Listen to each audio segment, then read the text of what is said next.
All right, everybody. Here we got a 2995 Dx Problem is when you turn it on, it doesn't do anything. And if you look at that needle, you can see it pulsating. So there's something going on. This radio is for Mystery Man, and he did a little bit of self-diagnosing and came to the determination that the problem is in the amplifier section. If he disconnects the amplifier section from the power supply, the radio will light up. However, it will only do 10 watts or so. So we're going to get the covers off and dig a little further and see what's going on. We'll be back.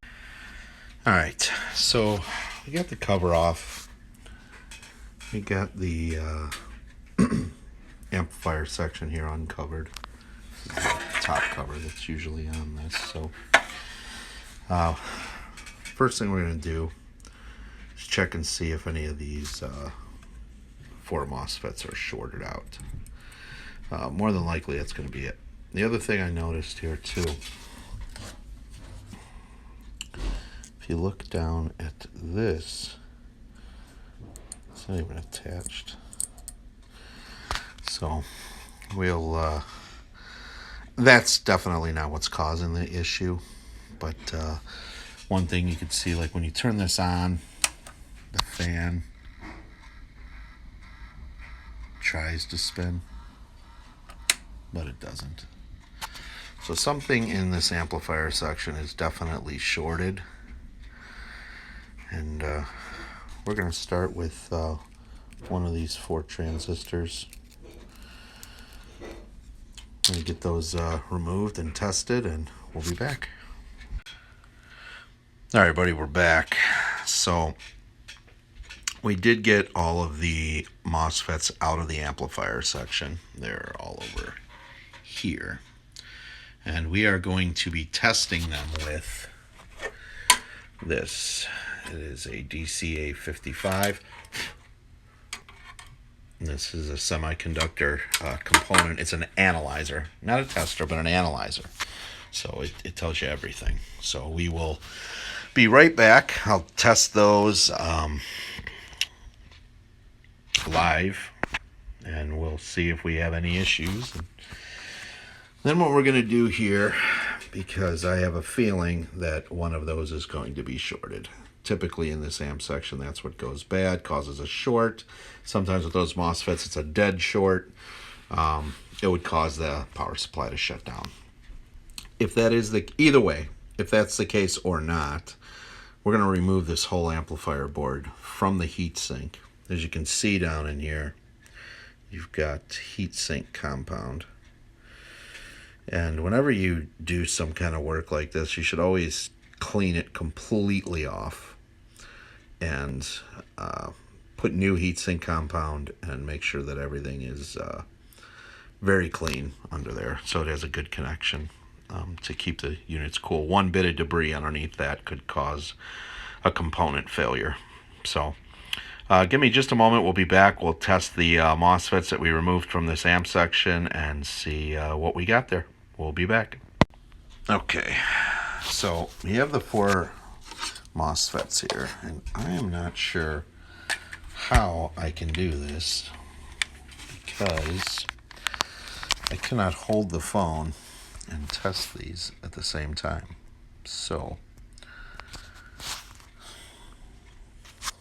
let's see how we can do this here. Possibly mount this up somewhere here. Okay, we're gonna hook up 1, 2, 3 leads here. All right, so now we got the first one hooked up, so let's just go ahead and test it. See what we get here. Sorry about the glare. Unknown faulty component. So right there, make sure none of the leads are touching. Yeah, they're not. So yeah, we definitely that's the first one we tested. So give me just a second. Let me go ahead and connect the next one. See what we get here. I highly doubt that all would be bad, but it's possible. All right, so we got the next one connected here.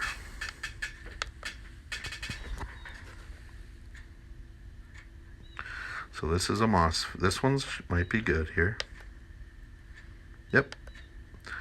Yeah, so this here is, this is good. This one's good. So, one bad, one good so far.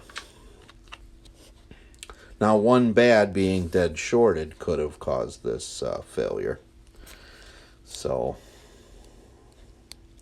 go ahead and we got the third one connected here. Sorry for the poor video, but yeah, see, we got another good one. One moment, let's check the last one and see what we come up with here.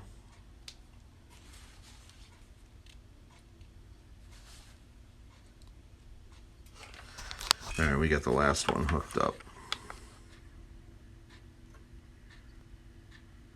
Yep. So there's a short on the circuit.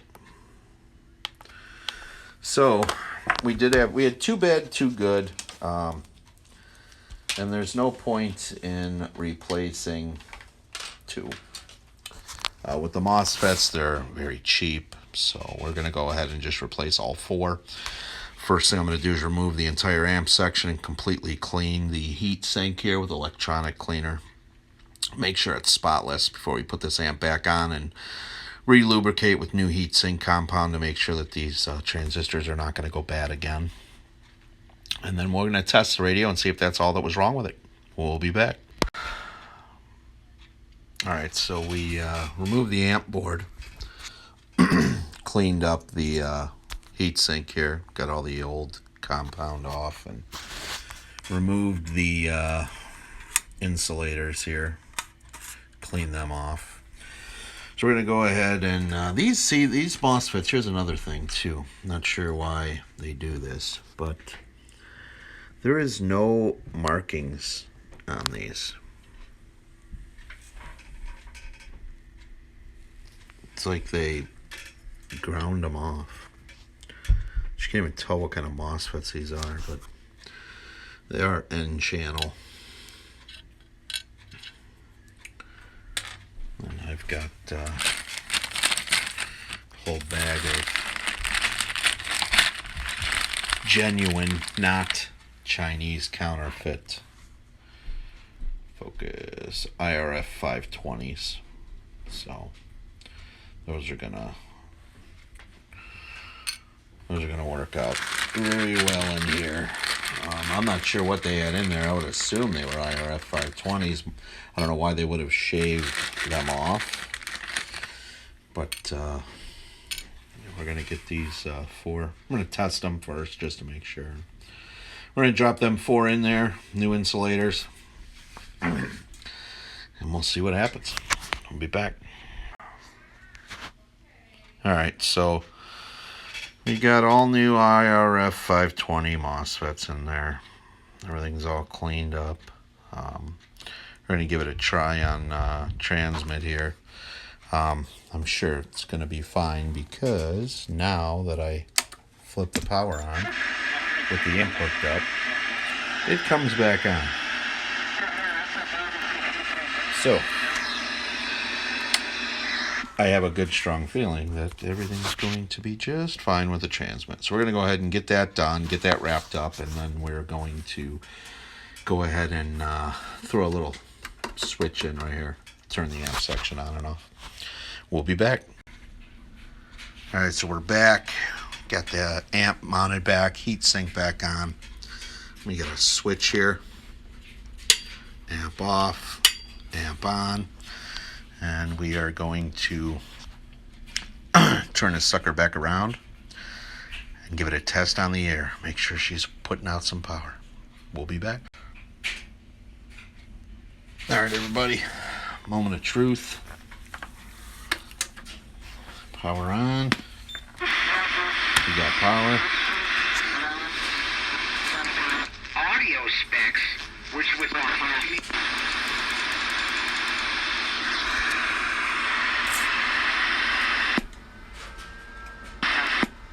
Hello.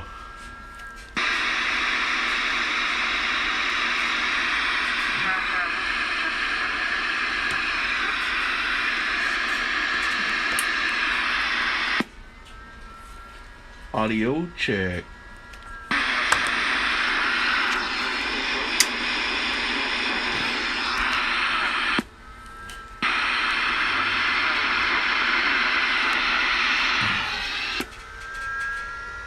$200 scale.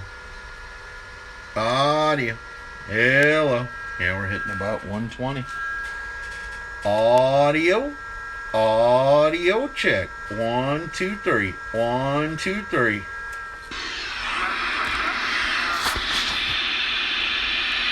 Now we're gonna get it all buttoned up, and we'll check it with the amp turned off and see what kind of watts we're getting there. We'll be back. All right, mystery man. We got her all buttoned back up. Let's go ahead and turn the amp off. RF power is all the way up. 20-watt scale. Dead key in 3. Audio check. Audio check. Hitting about 16 watts. That's just barefoot radio. The radio is not cranked. Anybody who's watching this video will know that a 2995 Dx would do a little bit more than what it's doing. But I've got it to run moderately. Make sure. I'm going to flip the amp on. Got it set to run moderately, so this thing should last a good while for you. So now with the amp on, we'll flip over to the 200 watt scale. RF power all the way up. We're dead key in 30. Audio check. Audio check. Audio check. Swinging about 160. So you're getting about 160 out of it with the amp on. I did run it for a little while just to make sure it would run cool. And it did. Amp section, even without the fan kit's not even getting warm. So you'll be good to go, brother.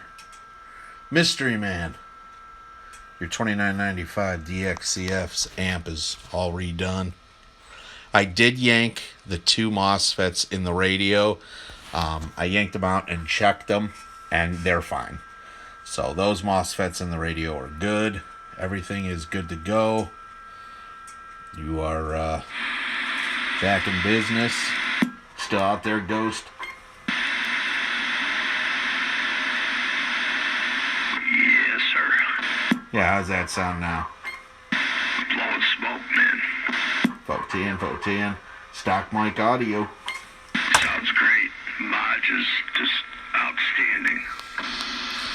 All right, buddy. You're good. We'll get it back out to you.